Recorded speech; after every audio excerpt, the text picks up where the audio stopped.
Let's move on to something very, very interesting. We've just got about 2 minutes or so left on the show. Udisha, stay with us and tell us, there's this beautiful term that you educated us on this morning called the Bechdel test.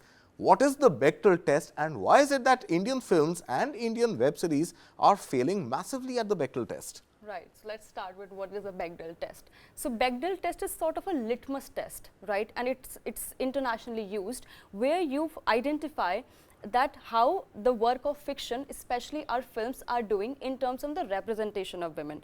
So Bechdel test has 3 criteria. Number 1, in a film, do we have at least 2 women characters, right? Number 2 is that, do these 2 female characters talk to each other?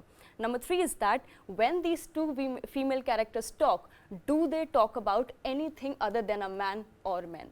If a film follows, if a film is able to succeed in all these criteria, then it passes the test. It passes the test. Otherwise, it fails.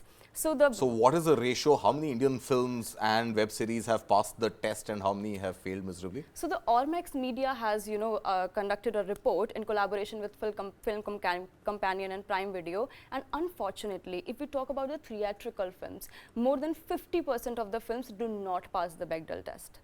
That's the status there. So more than 50% of films may not have 2 female characters. Right. If they have those 2 female characters and there is a conversation that those 2 female characters are happening, they are talking about a man. Yes. Yes. More than half of films made in India. And web series, is the statistics any different for web series? Yes, web series are doing better. So if we have some examples like Hush Hush, it's a web series on Amazon Prime. If we talk about Delhi Crime, the season 2 of the series. If we talk about season 3 of the Amazon's 4 More Shots Please, these series have very comfortably crossed the Bechdel test. And in terms of the trailers, in the trailers of these series, streaming platforms have done better, because 33% talk time has been given to women characters in the trailers of the streaming platforms. But if you talk about the trailers of the theatrical releases, then only 27% screen time has been given to women. All right. Well, very interesting data coming there.